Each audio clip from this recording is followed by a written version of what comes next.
कांग्रेस लगातार पिछले 2 दिनों से दिल्ली में सत्याग्रह कर रही है। वजह बिल्कुल साफ है, अग्निपथ स्कीम को लेकर पूरा विपक्ष एकजुट हो चुका है। बहरहाल इस मुद्दे को लेकर अब अलग अलग प्रतिक्रिया निकलकर सामने आ रही है, जिसका सबसे बड़ा उदाहरण अब पूर्व केंद्रीय मंत्री सुबोध से लिया जाना चाहिए, जिन्होंने एक बड़ा बयान दिया। चलिए इस पर ज्यादा बातचीत हम कर लेते हैं उत्तर प्रदेश के निवर्तमान प्रदेश अध्यक्ष अजय कुमार लल्लू से, जो कि इस वक्त मेरे साथ मौजूद हैं। आप ही की पार्टी से आते हैं, एक बड़ा बयान दिया है कि जो हिटलर जैसे काम करेगा हिटलर की मौत मरेगा। आपको लगता है कि ऐसे बयानबाजी करना इस वक्त ठीक है? देखिए, ये जो अग्निपथ स्कीम लेकर सरकार आई है, ठेका प्रथा पर, क्या अब सेना भी जाएगी? एक तो ऐसे ही पूरे देश का निजीकरण कर दिया, क्या बचा है? रेल, अस्पताल, बिजली विभाग, शिक्षा, कोई भी एक संस्थान बचा हो तो आप बता दीजिए। ठेकेदारी पर अब देश भी चलेगा, आने वाले दिन में पुलिस फोर्स को भी कर देंगे। ये तो संजोग नहीं है, इनका प्रयोग है। और जिस तरह देश के नौजवान के विश्वास के साथ विश्वासघात किया इस सरकार ने, धोखा दिया है। जो नौजवान 4 बजे भोर में उठकर दौड़ लगाता है, मेहनत करता है, संघर्ष करता है कि कम से कम हम देश की सेना में भर्ती होंगे, देश के लिए, देश के सीमा की सुरक्षा के लिए अगर जान भी गंवाना पड़े तो सेना का जवान जान भी गंवाता है, गांव का नौजवान जान भी गंवाता है। चलिए, ये मामला क्योंकि बड़ा है, युवा सड़कों पर है, रोष प्रकट कर रहे हैं, आप विपक्ष में होने के नाते अपनी बात रख रहे हैं, लेकिन शब्दों की मर्यादा से मुझे भी लगता है कि आप भी तारुक रखते होंगे। और जो सुबोध जी ने एक देश के प्रधानमंत्री को लेकर ऐसा बयान दिया, आपको लगता है कि शोभनीय बयान है ये? देखिए, मैं भारतीय जनता पार्टी सरकार के सभी मंत्री, विधायक, सांसद और खासकर मुख्यमंत्री लोगों से कहना चाहता हूँ, शिवराज सिंह जी का बेटा विदेश में पढ़ेगा, अमित शाह जी का लड़का बीसीआई का सचिव हो जाएगा, 50 लाख से कितने हजार करोड़ की संपत्ति अर्जित करेगा, और भारत का जवान किसान का बेटा जो देश की सेवा करना चाहता है, उसको 4 साल के लिए आप अग्निपथ जैसी स्कीम लाकर उसको ट्रेनिंग देकर ठेका प्रथा पर रखने का काम करेंगे। सबसे पहले भारतीय जनता पार्टी अपने मंत्री, अपने विधायक, मुख्यमंत्री, प्रधानमंत्री, गृह मंत्री, सारे कैबिनेट मंत्री अपने अपने लड़के को पहले अग्निपथ स्कीम के अंतर्गत 4 साल के लिए ट्रेनिंग दिलवाएं, फिर देश से अपील करें। उनका लड़का MBA करेगा, उनका लड़का इंजीनियर बनेगा, उनका लड़का डॉक्टर बनेगा, और गांव का लड़का जो देश की सेवा करना चाहता है उसके लिए ठेकेदारी प्रथा में। चलिए, इस पूरे मामले को आप नहीं बल्कि तमाम लोग उठा रहे हैं और आप मेरे सवालों से बचते हुए भी नजर आ रहे हैं, इसीलिए शायद अपनी पार्टी के नेता को लेकर बयानबाजी नहीं कर रहे। लेकिन विपक्ष पे चलिए, अब बोलते हुए मुझे लगता है आप नजर आएंगे।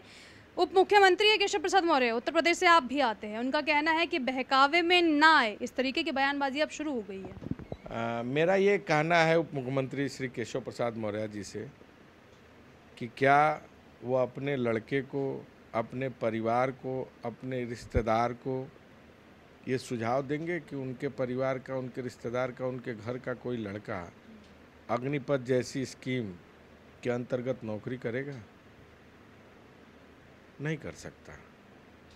ये जो शुरुआत भारतीय जनता पार्टी ने पिछले कई दशकों से की है, 8 सालों से उनकी सरकार है, निजीकरण की आग में जिस तरह देश को ढकेल दिया इस सरकार ने, अब ये प्रयोग किया जा रहा है सेना में।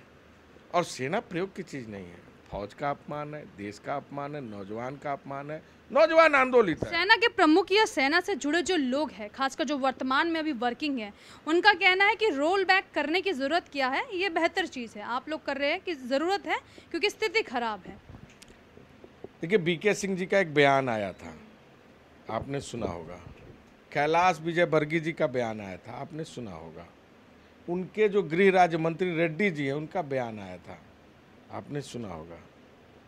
उनकी मंशा क्या थी कि जो ट्रेनिंग लेगा वो बीजेपी कार्यालय में चौकीदारी करेगा। उनकी मंशा क्या थी? नाई और बढ़ई और तमाम तरह की ट्रेनिंग दी जाएगी। ये उम्मीद करते हैं आप देश के नौजवान से, जो सेना का जो 4 साल की उनकी ट्रेनिंग लेके आएगा, 4 साल सेवा करेगा, वो आकर इस तरह के काम करेगा? यानी मंशा स्पष्ट है।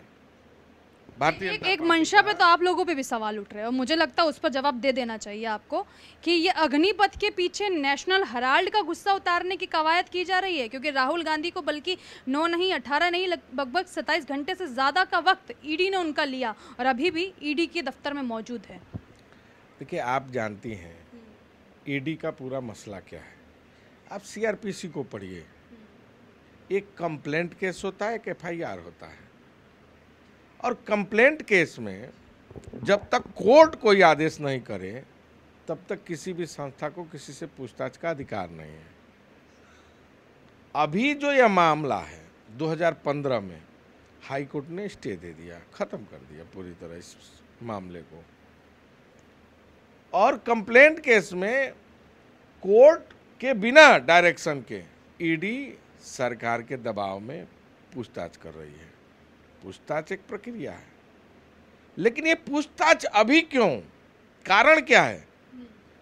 जो आदरणीय राहुल गांधी जी ने 9 संकल्प चिंतन शिविर में सरकार के समक्ष एक घोषणा कर दी कि 2 अक्टूबर से पूरे देश में भारत जोड़ो यात्रा कांग्रेस पार्टी निकालेगी।